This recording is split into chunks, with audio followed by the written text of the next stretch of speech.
Order. This property is going to hit the market in 10 minutes. That's when I'm putting it up on the MLS. Who here wants it? I do. 350 grand. Yeah, right here. Definitely. 400 grand? Yeah. We've been talking about it. $500,000? Yeah. Oh my gosh, it is a crazy madhouse out there. People are nuts, and it's driving the price of real estate through the roof. Check it out. Today, I'm gonna share with you 3 techniques to outbid the competition. One shot, now the future is yours. Go! I'm turning dreams into reality. Yeah, it's one shot, now the future is yours. Go! Maybe you've been gone since Thanos snapped his fingers. But check it out. The real estate market is insane right now. It's just absolutely crazy, which is why today I want to talk about 3 ways to win the bidding war, because there's a lot of novices out there that are literally losing out on homes they want because they don't know how to score the touchdown. And at the end of this video, I'm going to share with you my biggest secret on how I'm crushing it every day on buying a new home. Yes, the real estate market has been total crazy. And if you haven't been trying to buy a house, you may not be fully aware of just how insane it is and how high some of those prices are getting bid up. But it's a little bit like this. Excuse me, is that apple for sale? Yeah, we're about to put it on sale right now, actually. Well, I'm in the market, so tell me about your apple. Why should I buy it? Nice try. Okay, people, here's how this is gonna work. I have an apple here. The highest bidder's going home with this. I want all bids in the next 2 minutes, then we're closing it. Bidding starts at $5. Feeling pretty confident there, huh? I mean, don't you think? $10. He said starting at 5. 15. Is this a new apple? Yeah, just listed. I'm pre-qualified. I'll pay cash. I got cash. 20, 30, 40. No, just make it 45. Is it even worth that? 50. I don't know. Stories are flying everywhere around this. Oh yeah, my house sold for $100,000 more than I listed it. This one went up and sold $60,000 higher than we had planned. This house sold for $150,000 more. Why is this happening? Why does this keep happening to me? Well, it's because we have a problem with our demand and our supply ratios. Check it out. The past 1-year gain in home prices nationally is over 10%. By the way, that has not happened in the last 50 years. In fact, if you take a look at the same time of the number of homes that are for sale, they are at an all-time record low, literally with only a 2-month supply at the current pace of sales. Homes at the same time are also selling at a record pace, literally just days after being listed. It's the whole reason why if there were only one apple available and 1,000 people want it, guess what it's gonna do? It's gonna jack up the price. There's a lot of confused people that think, oh, this is just in response to the pandemic. This problem has been building up starting in 2005, 6, 7, 2008. We had the global financial crisis. The market fell apart. And then we went 5 years without building anything. But population kept increasing. More people kept moving into the States. We actually had a demand for more and more homes. And so around 2014, 15, when we started building, we never quite caught up to the gap of how many homes were missing. Literally month over month over month since the recovery, the number of demand for homes has only gone up. It started off at 400,000, then 500,000, then 800,000, then 1 million. Today, Wall Street Journal claims that it is nearly 4 million missing homes. This is not something that's going to resolve in just a few short years. So here's the question of the day. Is there any way that you can outbid the competition? No, you can't. Why? Unless you have an extra $100,000, you're going to have to play the game different and more intelligent, which is why I'm going to give you 3 tips. There's something that happens in the game of real estate that most people aren't aware of. And it's what happens when you receive multiple offers. And then what they do is the agent that is representing the property calls out to everyone that put in an offer and said, we're calling for highest and best. And here's what it means. It means a ton of people have made offers and they're giving you only one opportunity to submit your highest and best offer.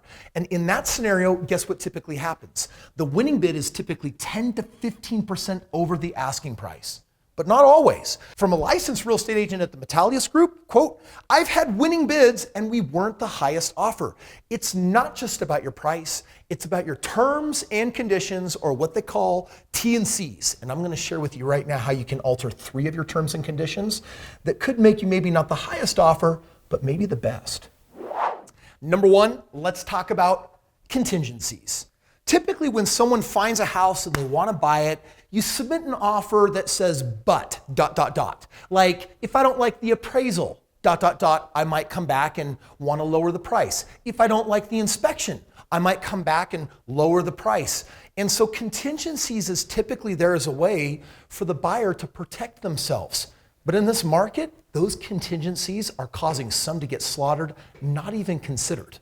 You should be pre-approved for a mortgage before you make an offer, and buyers who can waive contingencies or pay cash have a distinct advantage. For example, imagine for a moment if you said, hey, everyone else is trying to get an FHA loan or a conventional loan, but I can close in 7 days and I'm gonna buy this home cash.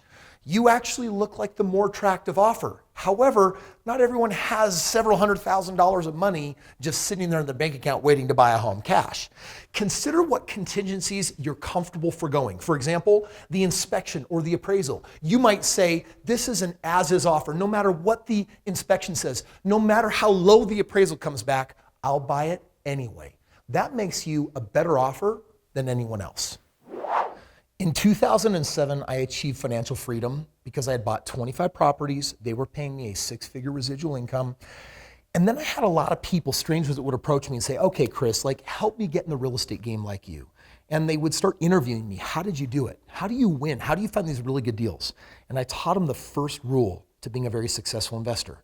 You have to be wicked fast. That was totally wicked! Just by virtue of being faster than your competition gives you a competitive edge. And that's exactly what the second one is here. It's called close faster. Find out what terms matter most to the seller. Perhaps the seller wants to close a deal quickly. If that's the case, line up the inspection before your offer is even accepted to show the seller that you're willing to move at lightning speed. In other words, if someone is trying to sell their house, guess what's important to most of them? Selling it sooner, selling it quicker. How can you expedite that? Well, you might have an in with your bank that says, hey, most people are going to ask for 40 days. I promise you we can get this done in 30 days. Or maybe you do have the luxury of buying this cash. You got creative. You went to your uncle's 401k and someone else and you cut a deal and said, hey, if I can move with cash, I'm going to get a superior deal because I'll be able to move a lot faster. Or removing some of the contingencies is, again, just one more thing that says there's less strings attached to this deal. Just a word of caution. Don't move fast if it's going to weaken your personal financial situation or if it's going to hurt you financially. I get it. You want a deal right now, but it's not worth it at any cost. Some other sucker out there is going to blow their wad. They're going to go in too deep, and that's going to come back and haunt them. Make sure that's not you.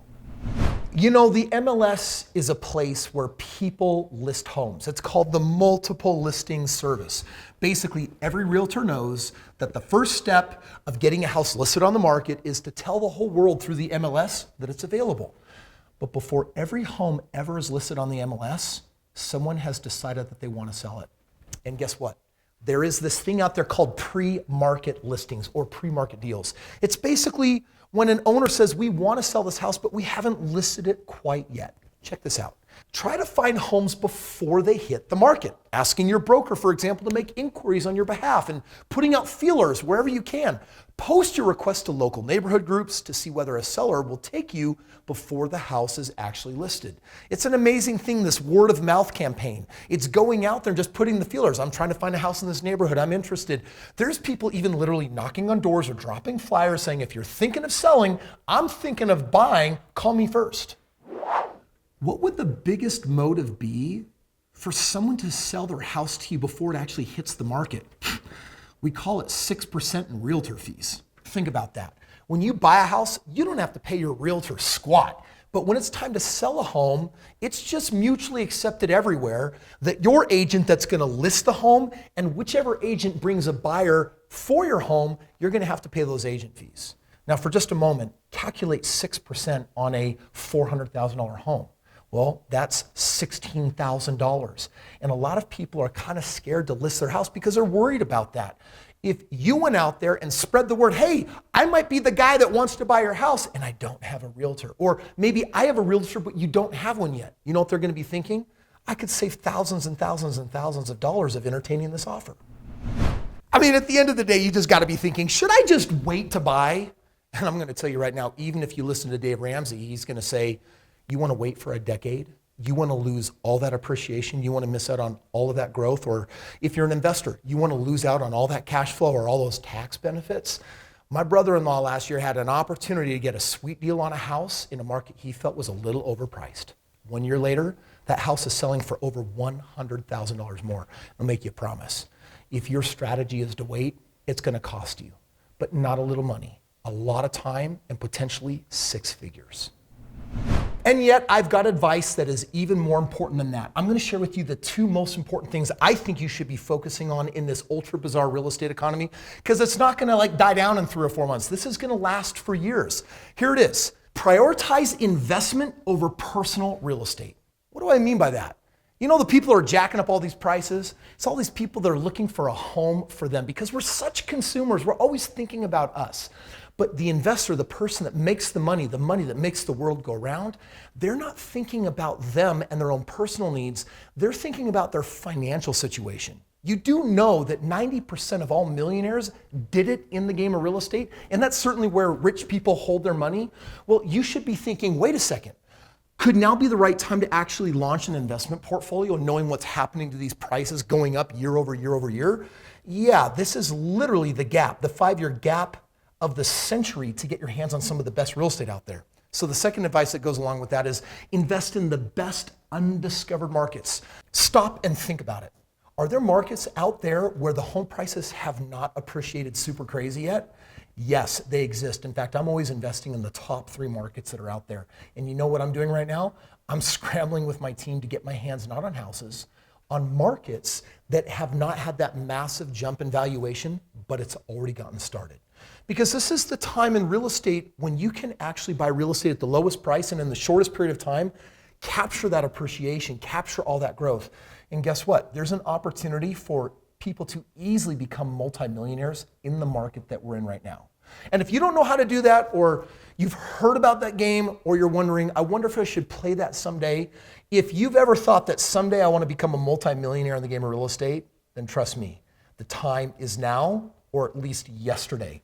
Like, what should you do? You should click the link below. Get with me and my team, and let's explore how you can enter the best markets, get your hands on the best deals, but completely hands-free.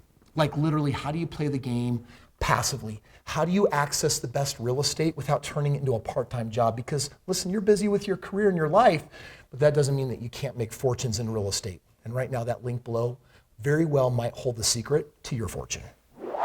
If it hasn't become abundantly clear, you could literally become financially free in the next 5 years as long as you have the right game plan. And guess what? I made a video and I gave you the 5 hacks on exactly what that game plan is. It's right here. Click the video, enjoy. $500,000! Yes! Listen, if you want to know how to win real estate in this crazy market, you got to get some serious real estate.